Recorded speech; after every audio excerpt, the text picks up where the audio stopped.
Assalamualaikum warahmatullahi wabarakatuh. Perkenalkan, nama saya Tirta Agri.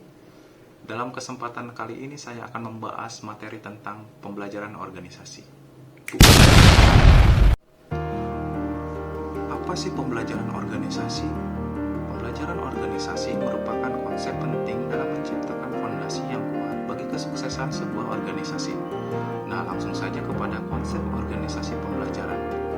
Organisasi pembelajaran merupakan proses pengembangan performa karyawan dalam organisasi secara kontinu, meningkatkan kapasitasnya untuk mengatasi setiap tantangan dan perubahan. Selain itu, ada pembelajaran merupakan proses untuk mendapatkan pengetahuan yang dilanjutkan dengan aktualisasi. Maksud dari proses pengetahuan di sini adalah pengetahuan yang sebelumnya telah dimiliki melalui dua hal. Yang pertama adalah proses mendapatkan pengetahuan untuk mengetahui bagaimana cara mendasari pengetahuan fisik untuk produksi tindakan. Poin kedua, proses mendapatkan pengetahuan untuk mengetahui mengapa demikian yang dihasilkan kemampuannya untuk mengartikulasi pemahaman konseptual dari pengalaman dari Kim tahun 1993. Jadi sederhananya, pembelajaran organisasi adalah proses di mana sebuah organisasi mengembangkan, beradaptasi, dan meningkatkan kemampuannya melalui eksperimen, refleksi, dan kolaborasi. Hal ini melibatkan kesediaan untuk belajar dari kesalahan, mendorong inovasi, dan meningkatkan kinerja organisasi secara keseluruhan. Selanjutnya adalah tingkatan organisasi pembelajaran. Poin pertama yaitu berpikir sistem. Berpikir sistem secara keseluruhan terhadap interaksi antar unsur dalam batas lingkungan tertentu yang bekerja dalam mencapai tujuan.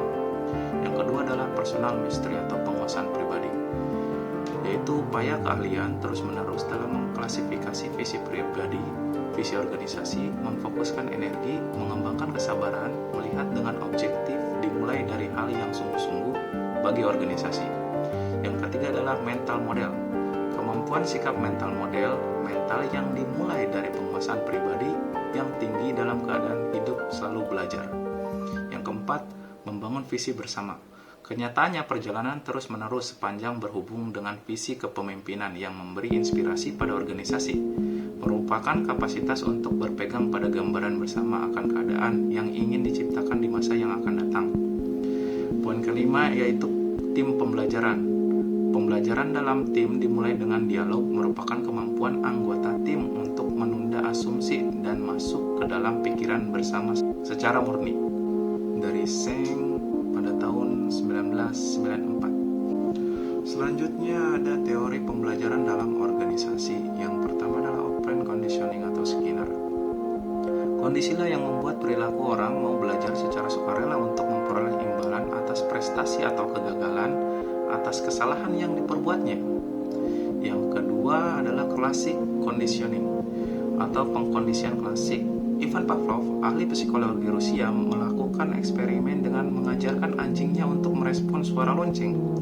Dia menemukan suatu kesimpulan bahwa apabila kondisi tidak ada stimulus, maka tidak akan ada respon terhadap suatu objek yang menjadi fokus perhatian sebaliknya. Yang ketiga adalah social learning theory atau teori belajar sosial. Robbins menguraikan tentang social learning bahwa orang atau masyarakat akan melakukan pembelajaran melalui pengamatan dan pengalaman secara langsung tentang terjadinya masalah atau objek. Selanjutnya ada model pembelajaran masyarakat. Yang pertama, proses memperhatikan atau attention process.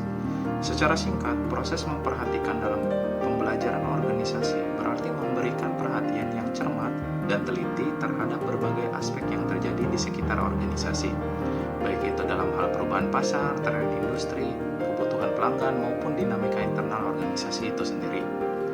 Yang kedua adalah proses mengingat atau retention process.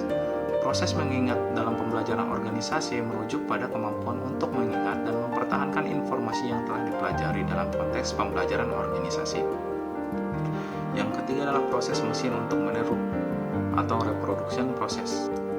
Proses mesin untuk meniru dalam pembelajaran organisasi merujuk pada penggunaan teknologi dan kecerdasan buatan untuk mereplika atau meniru proses pembelajaran manusia dalam konteks organisasi. Ini melibatkan penggunaan algoritma dan model mesin untuk menganalisis data, mengidentifikasi pola, dan membuat prediksi atau keputusan berdasarkan informasi yang diperoleh. Yang keempat adalah proses pemberdayaan atau penguatan. Proses pemberdayaan atau penguatan dalam pembelajaran organisasi merujuk pada langkah-langkah yang diambil untuk meningkatkan keterlibatan, keterampilan, dan pengetahuan anggota organisasi dalam rangka mencapai tujuan pembelajaran dan mengembangkan potensi mereka secara penuh. Singkatnya, pemberdayaan atau penguatan berfokus pada memberikan kemampuan dan sumber daya kepada individu atau kelompok untuk mengambil inisiatif, membuat keputusan, dan bertanggung jawab terhadap pembelajaran dan perkembangan mereka. Hal ini mencakup peningkatan kemandirian, partisipasi aktif, dan rasa memiliki terhadap pembelajaran organisasi. Dan yang terakhir adalah 3 fungsi kunci dalam membangun organisasi pembelajaran. Yang pertama, membangun komitmen pada pembelajaran. Poin-poinnya yaitu membuat pembelajaran sebagai komponen visi dan tujuan strategis, investasi dalam pembelajaran, mempromosikan luas tentang nilai pembelajaran, mengukur tolak ukur menelusuri pembelajaran, menciptakan penghargaan dan simbol pembelajaran. Yang kedua adalah bekerja untuk membangkitkan dan dampak. Poin-poinnya, implementasi program perbaikan terus-menerus, meningkatkan kompetensi pekerja melalui training dan membeli keahlian dari organisasi, eksperimen dengan gagasan dan proses kelas dunia, identifikasi mental model proses organisasi. Dan yang terakhir adalah bekerja mengeneralisir gagasan dengan dampak.